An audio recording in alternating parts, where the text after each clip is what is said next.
Hello दोस्तों, फिर से एक नई वीडियो में आपको स्वागत करता हूं।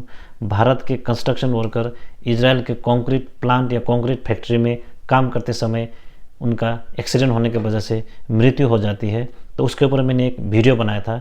तो उस वीडियो में काफ़ी सारे लोगों ने कमेंट किया है और कमेंट में काफ़ी सारे सवाल पूछे, तो मैं उस सारा कमेंट का जवाब देने के लिए एक वीडियो लेके आपके पास आया हूँ। तो आप लोग वीडियो को पूरा देखिएगा, तभी आपको पूरा जानकारी मिलेगा। तो सबसे पहला सवाल था कि आप्रवासी वर्कर या कामदार अगर इजराइल में काम करते हैं और मृत्यु हो जाती है तो उनको कितना कंपेंसेशन या क्षतिपूर्ति मिलती है, बल्कि एक सवाल किया है। तो देखिए, भारत से जो भी वर्कर इजराइल आ रहे हैं, वो अगर लीगली आ रहे हैं, वर्क परमिट लेके आ रहे हैं, तो उनको क्षतिपूर्ति ज़रूर दिया जाएगा। क्योंकि इजराइल में अगर आप चाहे केयर गिवर हो, चाहे कंस्ट्रक्शन हो, चाहे एग्रीकल्चर, कहीं भी अगर काम करते हैं तो यहाँ पे कंपनी आपको दो तरह का इंश्योरेंस कराया जाता है। एक है हेल्थ इंश्योरेंस, एक है नेशनल इंश्योरेंस। जो हेल्थ इंश्योरेंस है वो अगर आप काम करते समय या अगर आप इजराइल में बीमार पड़ते हैं तो आपको मेडिकल एडमिट करना पड़ेगा, तो उसमें जितना भी खर्चा होता है वो हेल्थ इंश्योरेंस कवर करता है।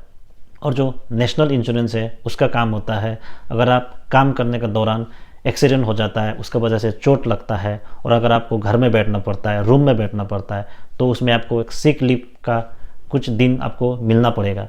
तो सिक लीव का जितना पैसा है वो प्लस अगर आप काम करते समय एक्सीडेंट की वजह से अगर डेथ हो जाती है तो उसमें जो भी क्षतिपूर्ति या कॉम्पेंसेशन आपको मिलना है वो नेशनल इंश्योरेंस कवर करता है।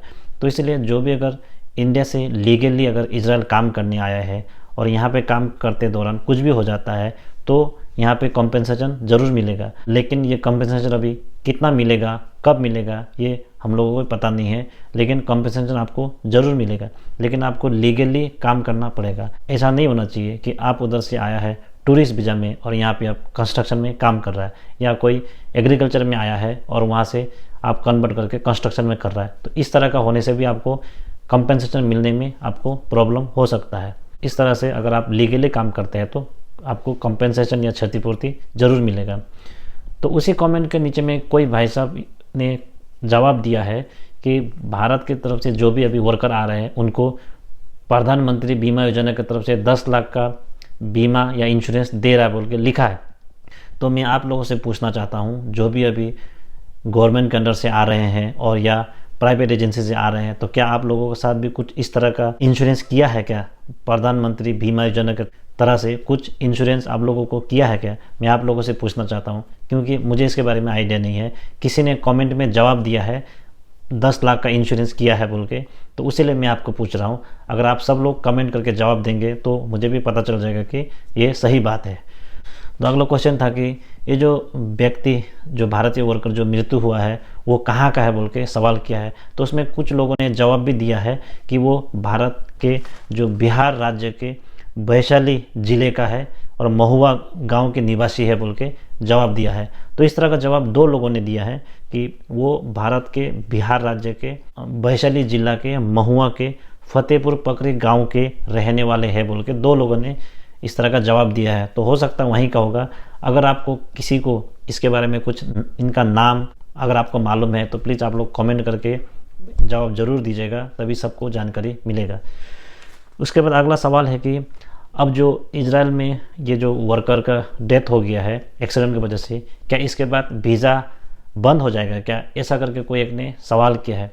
तो देखिए, ये जो एक्सीडेंटल डेथ है ये कोई भी जगह में हो सकता है। आप भारत में भी काम करते हैं तो वहाँ भी हो सकता है, आप गल्फ में भी काम करते हैं तो वहाँ भी हो सकता है। तो एक्सीडेंटल डेथ का वजह से कोई भी वीज़ा बंद नहीं होगा।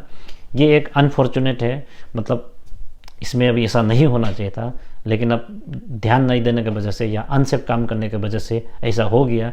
तो इसका वजह से मुझे नहीं लगता कोई वीज़ा में असर पड़ेगा।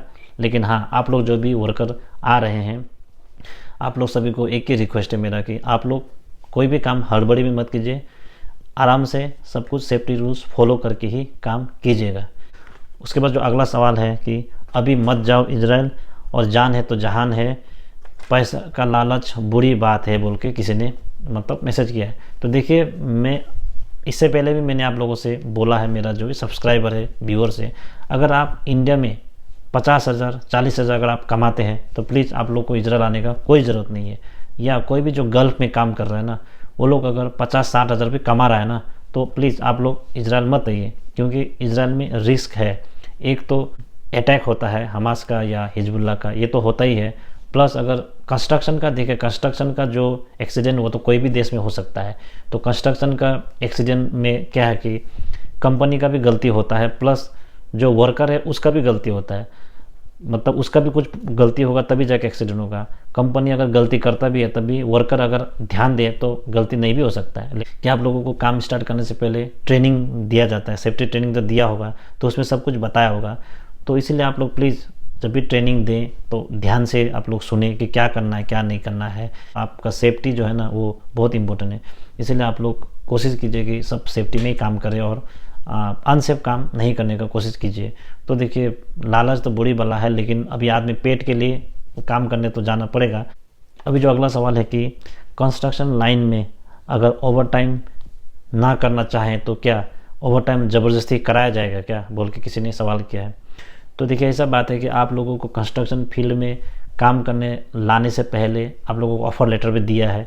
उसमें डायरेक्ट लिखा है कि 8 घंटा प्लस 2 घंटा जो है गारंटेड ओवर टाइम बोल के लिखा है। तो उन लोगों ने जब पहले ही लिख दिया कि आप लोगों को ओवर टाइम इतना दिया जाएगा और करना पड़ेगा, क्योंकि अभी इजराइल में क्या है कि बहुत दिन काम बंद होने की वजह से इन लोगों को क्या है कि थोड़ा प्रेशर है, मतलब कोई भी एक टारगेट जल्दी अचीव करना है। तो आप लोगों को इसीलिए ओवर टाइम 2 घंटा क्या 4 घंटा भी दे सकता है, लेकिन यहाँ पे 2 घंटा गारंटेड ओवर टाइम लिखा है। तो आप उसको साइन करके ही आते हैं ना, तो हमको लगता है आपको वो करना ज़रूरी पड़ेगा। 8 घंटा प्लस 2 घंटा 10 घंटा, तो 10 घंटा दिन में काम करना उतना ज़्यादा नहीं है। और ओवर टाइम अगर आप नहीं करता है तो आपका सैलरी भी जो है ना बहुत कम हो जाएगा। फिर आपका सैलरी जो बेसिक सैलरी है उसमें फिर पैसे वैसे कटेगा तो बहुत कम बन जाएगा। तो ओवर टाइम करना तो अच्छा है, ज़्यादा नहीं है, 10 घंटा तक आपको करना पड़ेगा। अगर 10 घंटा से ऊपर दे रहा है तो आप बोल सकते हैं कि भाई मेरा तो पेपर में उतना ही लिखा है, उससे ज़्यादा नहीं लिखा है, इसलिए मैं नहीं कर पाऊँगा। लेकिन जो 10 घंटा का ओवर टाइम है वो तो आपने ऑफर लेटर पे साइन करके ही आया ना कि 8+2 मतलब 8 घंटा नॉर्मल ड्यूटी और 2 घंटा गारंटेड ओवर टाइम। तो वो तो आप करेगा बोल के आया, जब तक कंपनी चाहेगा हमको लगता है आपको करना पड़ेगा वो। तो इसलिए ओवर टाइम कीजिए, अगर पैसा कमाना है तो ओवर टाइम ज़रूर कीजिए। दिन में 10 घंटा नॉर्मल बात है, काम कोई भी कर सकेगा। और आखिरी में बहुत सारे लोगों ने श्रद्धांजलि दिया है, वो जो भारत के जो वर्कर जो इजराइल में एक्सीडेंट की वजह से डेथ हो, उनको सभी ने मतलब रेस्ट इन पीस, उनके आत्मा को शांति दे, इस तरह का सभी ने लिखा है। तो सबको धन्यवाद, आप लोगों ने उनका आत्मा को शांति के लिए आप लोगों ने कुछ प्रे किया है। तो आप सभी को बहुत बहुत धन्यवाद।